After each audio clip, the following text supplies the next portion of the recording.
EAMCET exam results అన్నా భయంగా ఉంది, కొంచెం చూసి చెప్పవా? అందరికీ ర్యాంక్స్ వచ్చాయా సార్? మీకే ర్యాంక్ వచ్చింది sir?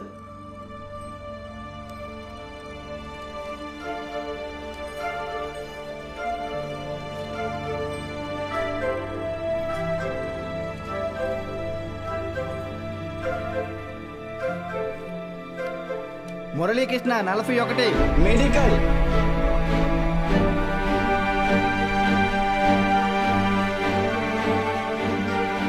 Suresh 59 medical. Bhargavi 9 medical. Kusuma 55 engineering.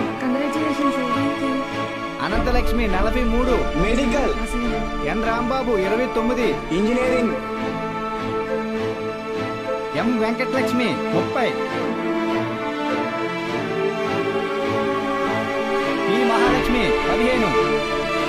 C Padmavathi 8. G Pramila 33. D Veeranna 9.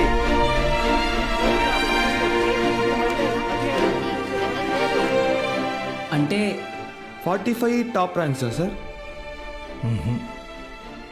46. అదేంటి సార్, మొత్తం కలిపి 45 కదా సార్? ఇంకో ఆల్ టికెట్ ఉంది. ఏఎస్ మూర్తి 1వ ర్యాంక్. ఎవరై ఉంటారు? ఏఎస్ మూర్తి ఎవరు? ఏఎస్ మూర్తి.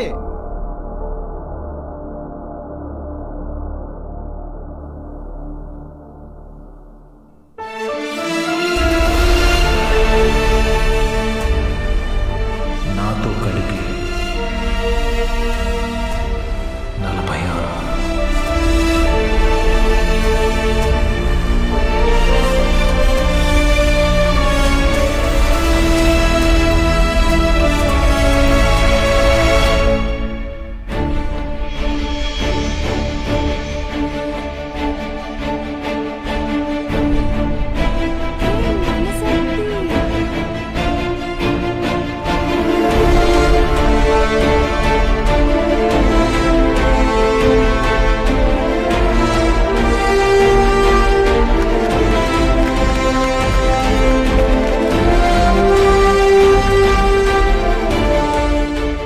సార్ ఇవన్నీ మీకేమని చెప్పారు?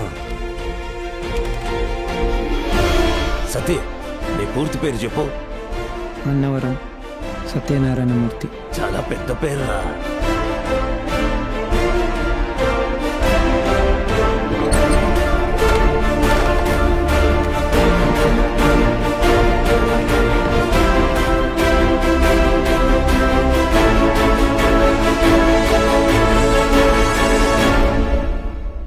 సాధించావు బాలు.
ర్యాంకే కదా, అయినా సరే నెలకొక 3,000 నుంచి 4,000 ఖర్చు అవుతుంది. మీ నెల జీతం 900 అనుకుంటా కదా? అవునయ్యా. భయపడద్దు, అప్పు చేయక్కర్లేదు. మీ అబ్బాయి చదువు పూర్తయ్యేంత వరకు ఫీజు బాధ్యత నాది. పై చదువులకు అమెరికా పంపిస్తాను. అమలాపురంలో సబ్ ఇన్స్పెక్టర్గా పోస్టింగ్ ఇప్పిస్తాను. నీ అమ్మగారితో టౌన్లో హోటల్ పెట్టేస్తాను. నువ్వు చేయాల్సిందల్లా ఒక్కటే, నీకొచ్చిన మార్కులు త్రిపాఠి ఇన్స్టిట్యూషన్స్లో చదవటంలో వచ్చాయని చెప్పాలి. నువ్వు మా కాలేజీలో షార్ట్ టర్మ్ క్రాష్ కోర్స్ తీసుకున్నట్టు ఈ అగ్రిమెంట్ మీద సైన్ చేయాలి. నీ అమ్మ నాన్న పోగొట్టుకున్న పొలం ఇక మీదట మీదే. ZPTC chairman post, anonymous.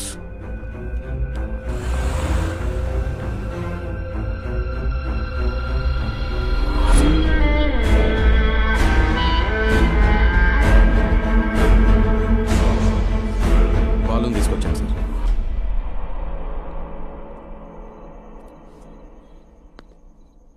నీ స్టూడెంట్స్ సంతకాలు చేసి ఇచ్చారు నాకు. మీ ఈ ర్యాంకుల కారణం ఎవరని నిద్రలో ఎప్పటికినా త్రిపాఠి అనే చెప్తారా? పబ్లిక్లో పొరపాటున నీ పేరు తలిచిన ఒక్కరికి కూడా ఫ్యూచర్ లేకుండా చేస్తాను. అర్థమైందా? ఆ రోజు దట్ అసెంబ్లీ డే నీ ముఖం కూడా నేను సరిగ్గా గమనించేది. ఎక్కడో దూరంగా ఉన్నావు కదా, ఇంత చిన్నగా ఉన్నావు. వచ్చి నన్నే ఊడిద్దాం అనుకున్నావా? త్రిపాఠి సార్, చాలా రోజుల క్రితం మీరు నాతో అన్నారు, 0 fees 0 education, more fees more education అని. ఆ బోర్డులో ఉన్న స్టూడెంట్స్ ఎవ్వరికి వేలకి వేలు ఫీజు కట్టడం వల్ల ఈ ర్యాంకులు రాలేదు. మీరు వాళ్ళకి లక్షల లక్షల డబ్బులు ఆశ చూపించి వాళ్ళ ర్యాంకుల్ని, వాళ్ళ గెలుపుని కొన్నారు. ఇది కూడా ఒక గెలుపేనా?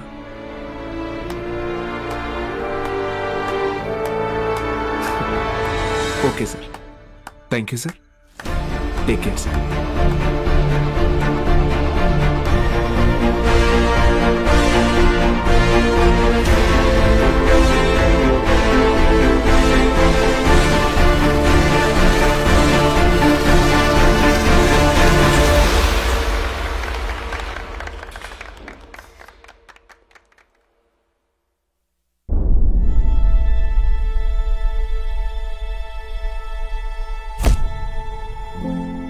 ఏ మనిషి అయితే మిమ్మల్ని నమ్మలేదో ఈరోజు ఆ మనిషే మీ ఇంటి ముందుకొచ్చి మిమ్మల్ని తన ఇన్స్టిట్యూట్కి బ్రాండ్ అంబాసిడర్ అవ్వమని బతిమాలుతున్నాడు.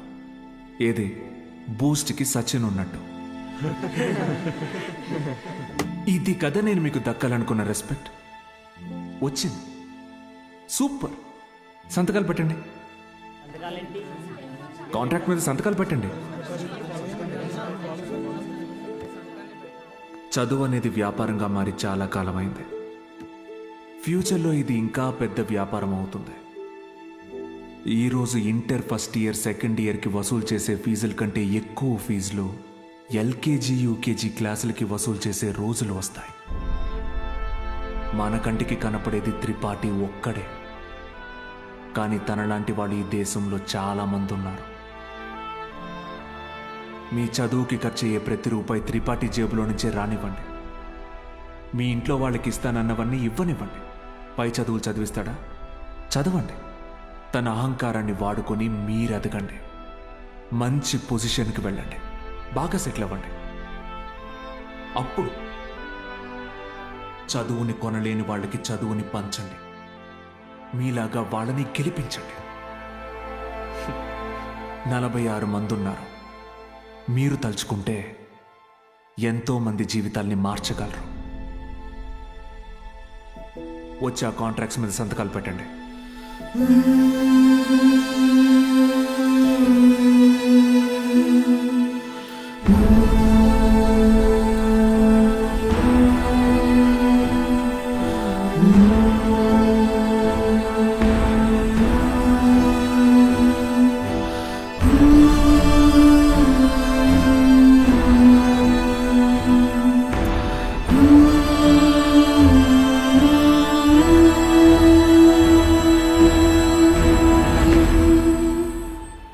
నేను త్రిపాఠి ఎడ్యుకేషనల్ ఇన్స్టిట్యూషన్లో చేరిన మొదటి రోజు ఎప్పటికీ మర్చిపోలేను.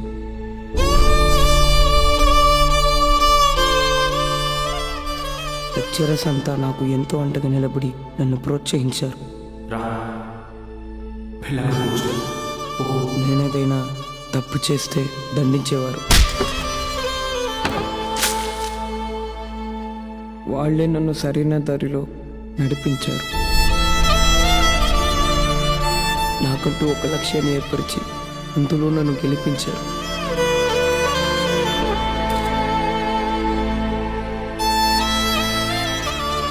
నాకు అమ్మ నాన్న లేరు.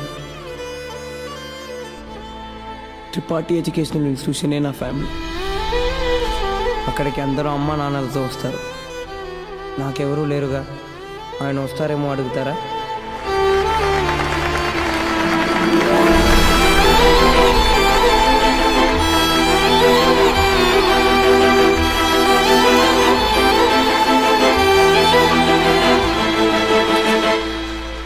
వెళ్ళిపోయాడు. వరం ఇచ్చిన తర్వాత దేవుడు ఎలా మాయమైపోతాడో అలా మాయమైపోయాడు. ఆ తర్వాత బాలు సార్ని మేము ఎప్పుడూ కలవలేదు. ఆయన ఉంటే త్రిపాఠి వల్ల మాకు ఎప్పుడైనా ప్రాబ్లం వస్తుందనుకున్నాడు ఏమో. వెళ్ళిపోయాడు. ఏ పాడుబడిన థియేటర్లో బాలు సార్ మాకు చదువు చెప్పారో ఆ థియేటర్నే ఇప్పుడు మేము కోచింగ్ సెంటర్గా మార్చాం.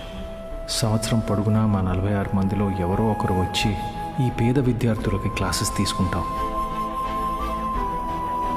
అరే అభి మీ తాతరా? ఇక్కడ చదువు అమ్మబడదు, పంచబడుతుంది.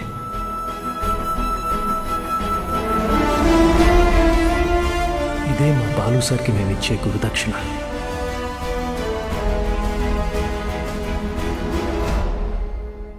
ఇప్పుడు బాలు సార్ ఎక్కడున్నారు సార్? తెలీదు.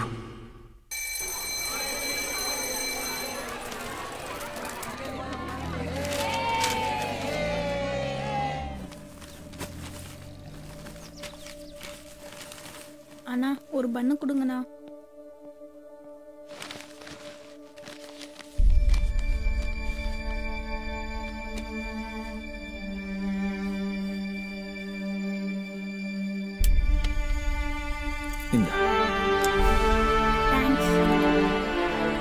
వాడికి నువ్వు ఆసరిగా తమ్మి.